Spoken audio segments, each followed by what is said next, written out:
These days, it appears that there is always a trendy ingredient capturing everyone's attention.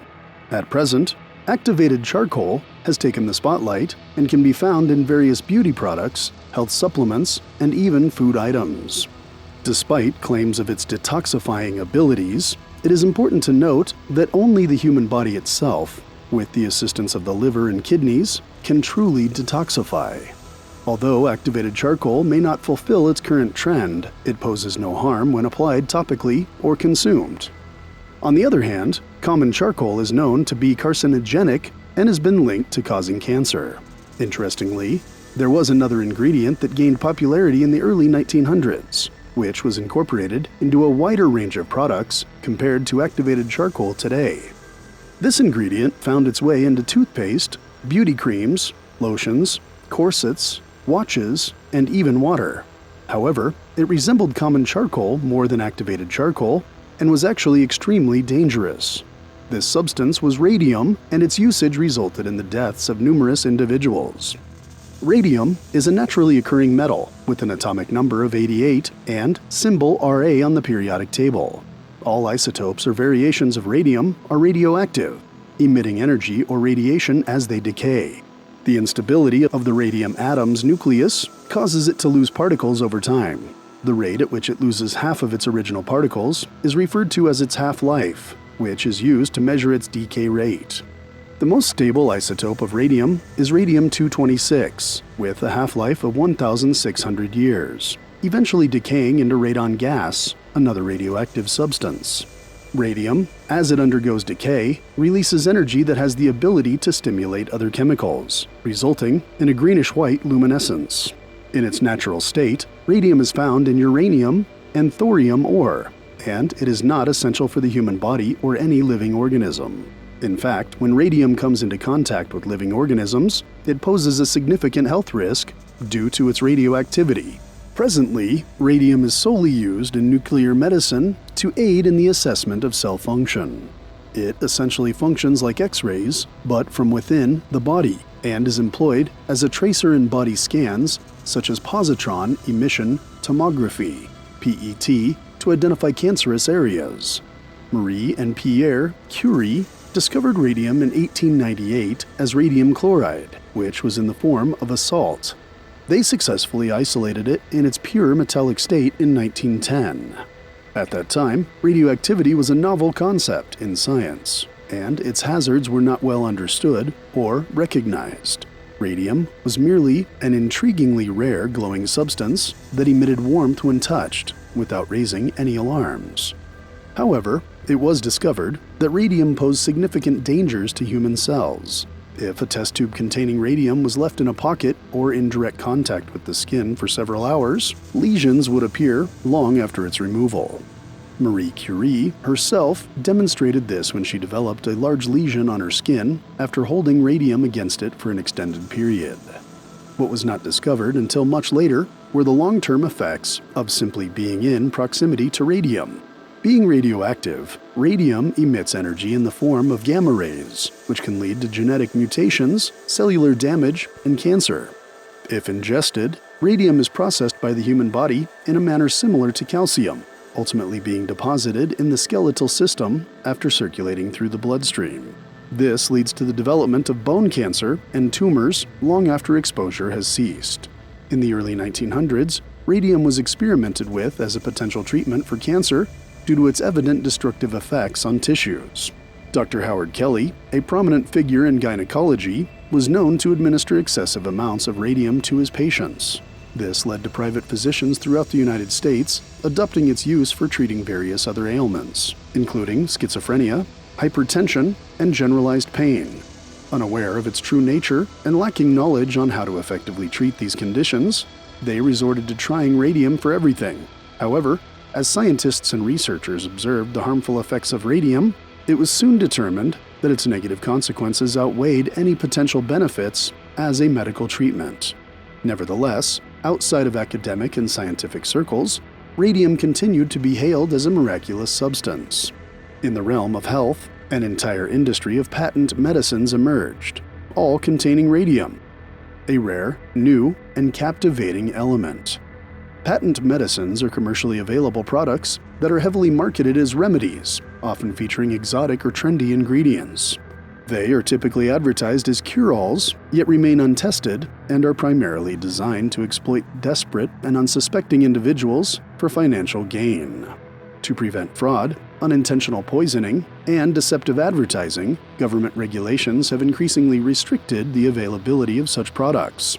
However, during the early 1900s, these regulations were not in place, allowing these products to contain or falsely claim to contain radium and be promoted as miraculous cures without any requirement for testing or substantiating such assertions. These products were extremely hazardous, as you may have already deduced. The luminescent properties of radium were quickly recognized and utilized in various applications, such as clocks and airplane dials. Illuminated dials allowed pilots to navigate more effectively during nighttime, which was a significant advantage during a time of war. World War I commenced in 1914 in Europe, and the United States joined the Allies in 1917 after several American ships, including the passenger vessel Lusitania, were sunk by German submarines. William J. Hammer was among the pioneers who combined radium salts with glue and zinc sulfide to create a luminous paint. The addition of zinc sulfide ensured that radium continuously emitted its distinctive glow. Hammer named this paint On Dark. Sabine Avon Sikoki expanded the use of this paint to include watches, clocks, and instrument dials. The United States Radium Corporation, led by Avon Sikoki and Dr. George S. Willis, became the first company to mass produce On Dark in 1917. They were an independent company contracted by the U.S. military to manufacture luminous instrument dials for the war effort. Eventually, U.S. Radium gained control over the entire radium output in the United States, specifically radium-228, which was then referred to as mesothorium. By this time, some of the risks associated with radium were known within academic and scientific circles. However, U.S. Radium assured its customers that the amount of radium in each dial's paint was so minuscule, approximately 1 microgram, that it posed no harm whatsoever. Indeed, the dials did not cause significant harm to those who worked with or were in close proximity to them. Chemists and paint production crews at U.S. Radium took precautions, such as wearing gloves, masks, and lead-lined aprons, to avoid direct exposure while extracting and preparing radium for paint production. The miners employed in the radium mines of Colorado and Utah were provided with certain safety measures, but there was a group of workers who seemed to have been overlooked. Numerous women were hired by U.S. Radium and their factory in Orange, New Jersey. These women, aged between 18 and 30, saw this as a great opportunity since very few companies employed women at that time. Moreover, the pay at this factory was significantly higher than elsewhere. Their job involved meticulously painting tiny numbers, letters, and other markings on instrument dials using fine-tipped paintbrushes. Surprisingly, they were not provided with gloves, lead aprons, or masks. The women would mix the paint themselves, adding radium dust and stirring it until it reached the desired consistency. Consequently, the workroom was filled with particles of radium dust. As they painted the dials, the fine brushes would lose their points, and the women were instructed to reshape the brushes with their own lips. This meant that they were unintentionally ingesting radium throughout the day, 5 days a week. When some of the women expressed concerns about the safety of this process, they were assured that it was indeed safe. The most well-known case of radium exposure and subsequent harm occurred in Orange, New Jersey, between 1914 and 1926. The company was aware of the risks associated with working with radium, as evidenced by the protective equipment provided to the production unit. Furthermore, the company distributed literature to the Orange community about the harmful effects of radium. However, inside the factory, every surface was coated with luminescent radium dust used in the paint. The women who worked there had no protective gear and would sometimes even play with the paint, using it for their nails or coating their teeth. Since they were paid per dial, many of them worked long hours, painting as many dials as possible, all the while using their mouths to shape the brushes every third stroke or so.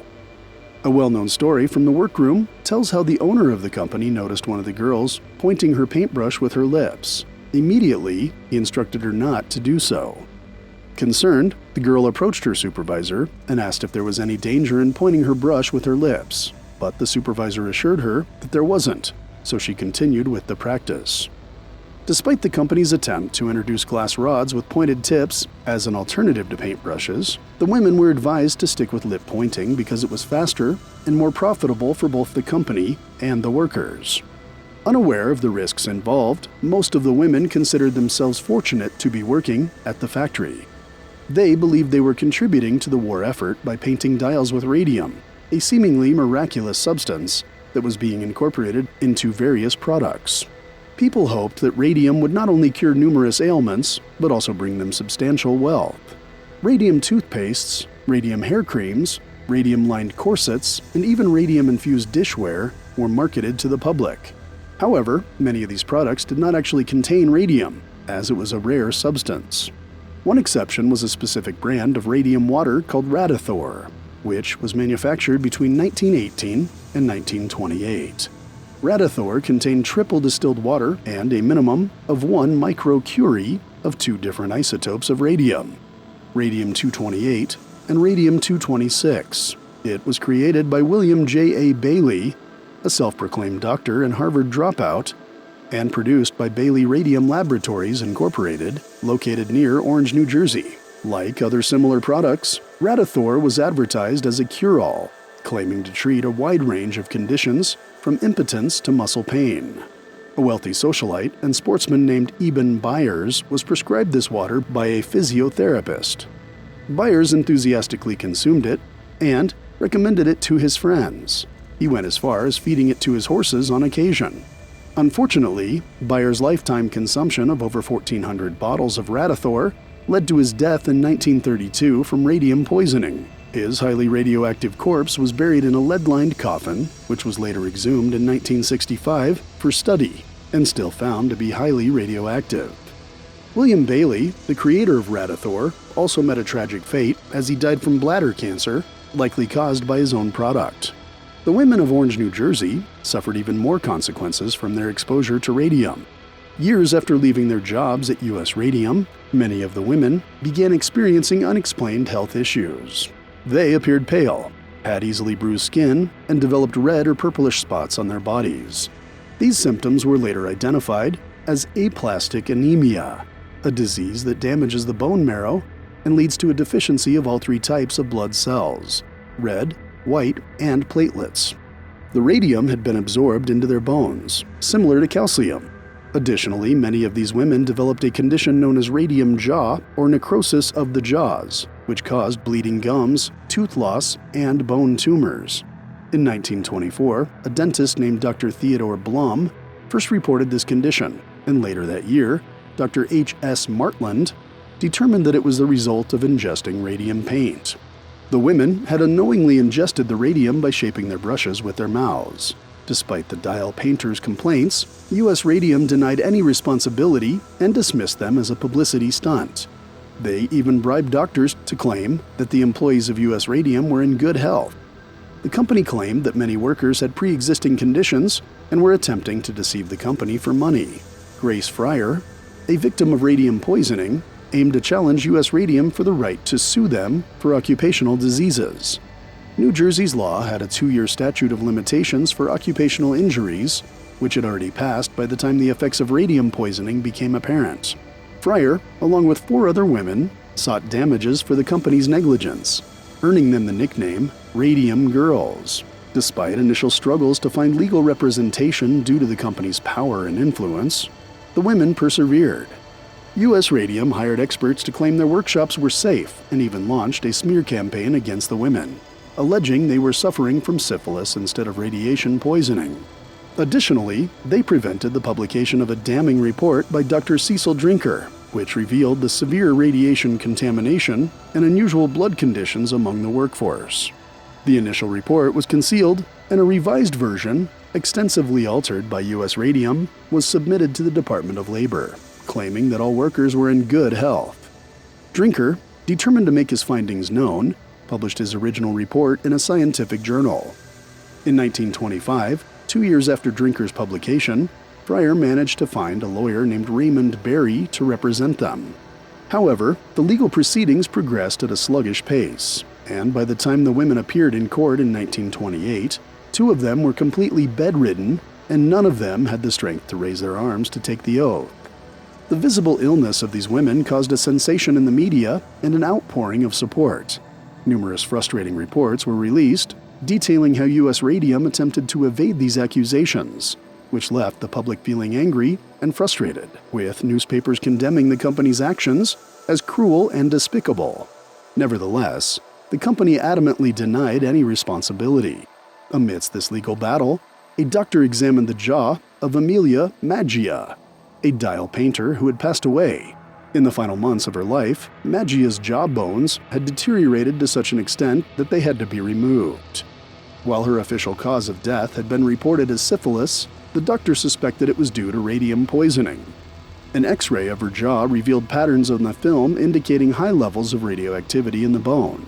Additionally, her jawbone resembled Swiss cheese, riddled with holes caused by the necrotizing effect of radium. During the prolonged court proceedings, the women's health continued to deteriorate, rendering them too ill to attend court. U.S. Radium attempted to further delay the case by claiming that many of their witnesses were abroad on vacation. This heartless evasion of justice sparked national outrage, prompting the courts to proceed with the case. However, just days before the trial was set to resume, U.S. Radium and Fryer's lawyer opted for an out-of-court settlement. Reluctantly, the women accepted this offer, driven by desperation. U.S. Radium later clarified that settling out of court did not imply an admission of guilt or responsibility on their part. Each woman received $10,000, along with coverage for their medical and legal expenses.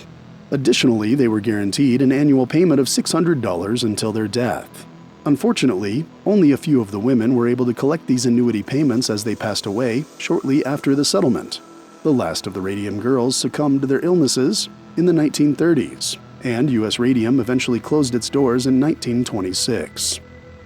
The women who lost their lives due to radium exposure sacrificed themselves in the pursuit of justice for future generations.